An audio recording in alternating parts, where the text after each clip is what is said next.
Bapak Ibu. Jadi saya pertama mau sampaikan, Bapak Ibu bisa bayangkan sebetulnya Jakarta itu kalau kita bangun, kita mulai bayangkan dari Monas saja.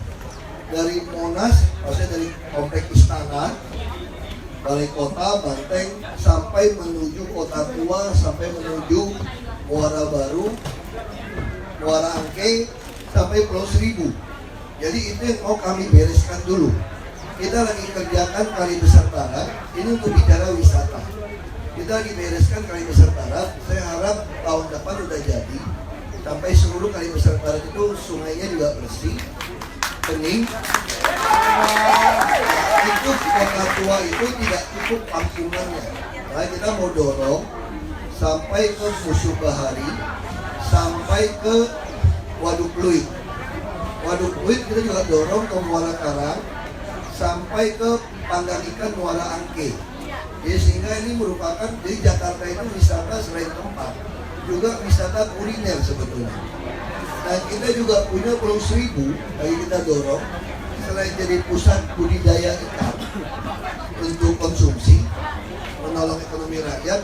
Di sana juga kita mau membangun sekelas Maldives Island. Jadi ini nggak ada tempat yang luar biasa seperti Jakarta. Pulau Seribu itu hanya 1 jam ikut sampai. Itu kita punya Ancol. Nah ini di daerah sisi ke atas. Makanya kita lagi bereskan. Dulu ke Senen Jakarta itu kita usahakan nanti tiap minggu ada pagelaran, sekarang tiap bulan.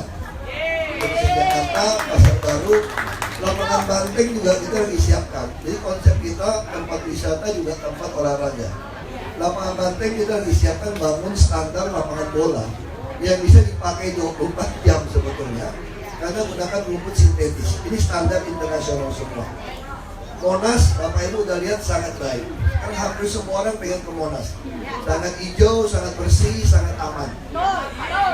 Kita juga sadar wisata nggak mungkin jalan kalau jaminan keamanan tidak ada. Oleh kami lagi selesaikan 6.000 CCTV yang bisa deteksi wajah. Sekarang kita sudah hampir 5.000 saya kira. Berharap sampai akhir tahun 6.000 terpasang.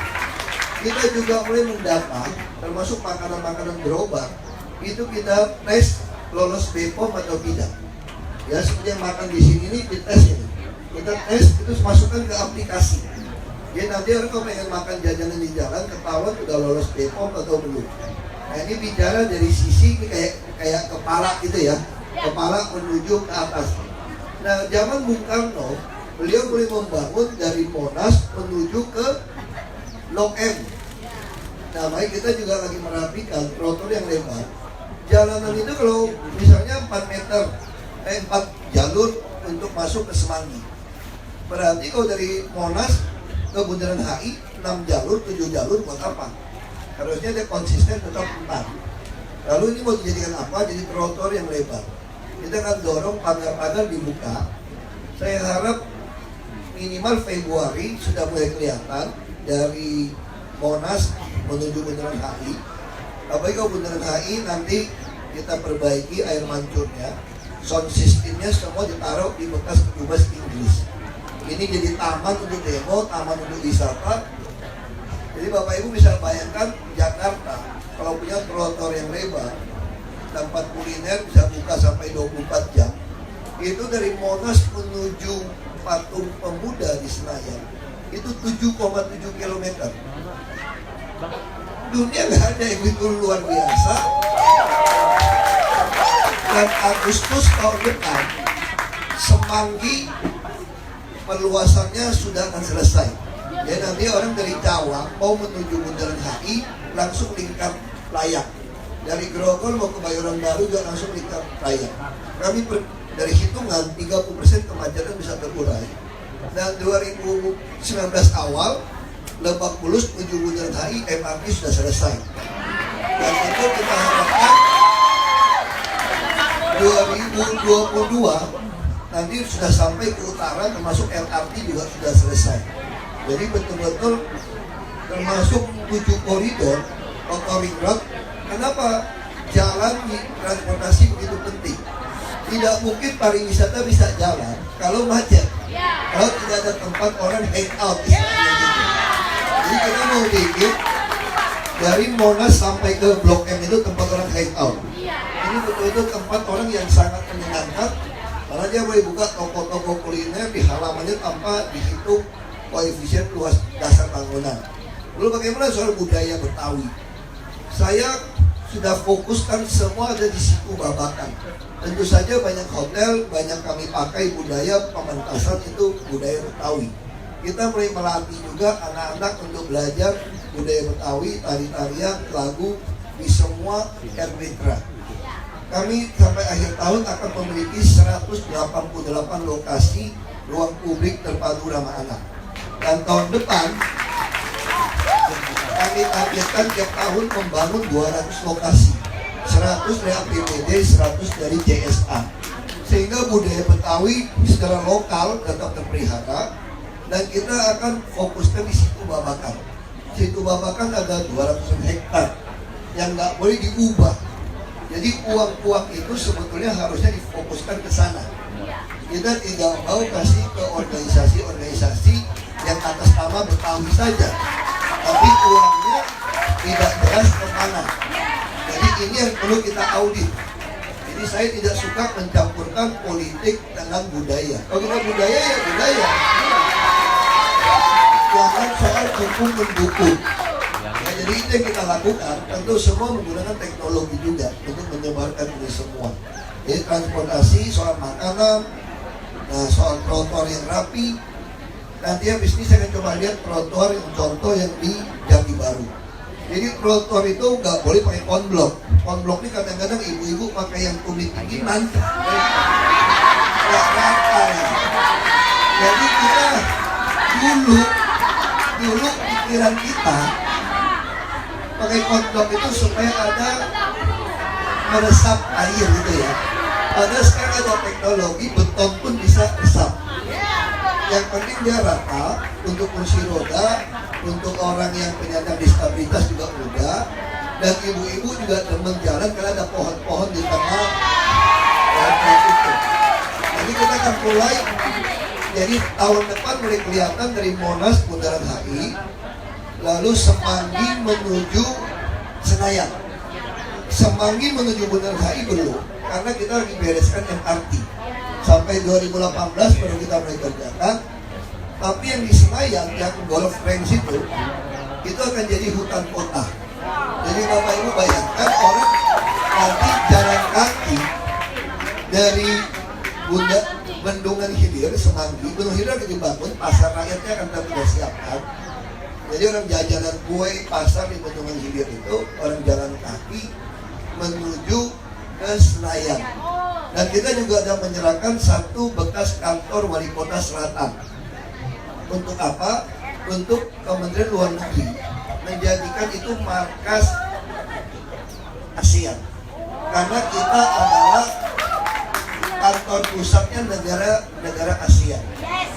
Seperti PBB di New York gitu ya. Nah, jadi itu juga akan saya minta mereka bangun satu icon. Jadi MRT juga stasiunnya berhenti di sana. Kita bayangkan kalau di sana tiap minggu itu ada konferensi, ada seminar. Dan juga negara Eropa, Amerika juga memberikan duta besar penghubung di sana. Jadi dengan ada ini tempat wisata yang sangat baik. Baik ketika mereka membutuhkan lokasi, saya langsung kasihkan. Mereka bilang, kenapa kasih, nggak mau tukar? Ini buat keuntungan DKI. Ya kalau Jakarta jadi pusat negara-negara Asia, mereka yang datang rapat saja berapa banyak. Jakarta harus dibangun sama seperti Expo. Itu juga pameran terbesar, kita terus dorong mereka bangun. Kita hanya butuh LRT, MRT. Kita hanya butuh bangun dusun yang banyak. Kita juga tidak ingin orang asing datang ke Indonesia, khususnya Jakarta, melihat penduduknya tinggal di rumah yang kumuh, yang sempit. Jadi kami membangun semua standar 36 meter persegi. Ini yang kita bangun. Ya saya kira itu bisa saya bagikan. Saya sangat yakin nanti wisata budaya Betawi yang asli, juga budaya seluruh Indonesia. Kita juga mendorong tim dirapikan, dibangun yang bagus. Sehingga dia jadi pusat semua festival internasional kita dorong. Lalu bagaimana mendorong seniman, mendorong mereka supaya standar internasional? Kami juga telah merubah sistem keuangan. Dulu, kalau misalnya ada sebuah sanggar atau seniman diundang ke luar negeri yang berskala internasional, kita selalu bilang nggak ada uang bantu tiket berangkat karena belum dianggarkan. Baik, kami mengubah polanya. Saya menjadikan mereka, saya ketemukan satu dasar hukum lah kira-kira gitu. Saya anggap mereka seperti tamunya PNS. Jadi standarnya gaji PNS. Kami kirim mereka, kita kasih uang saku, hotel, transport seperti kelas PNS. Sehingga begitu dia mengajukan pada kami mau berangkat, festival atau eventnya memang baik, kami langsung kirim.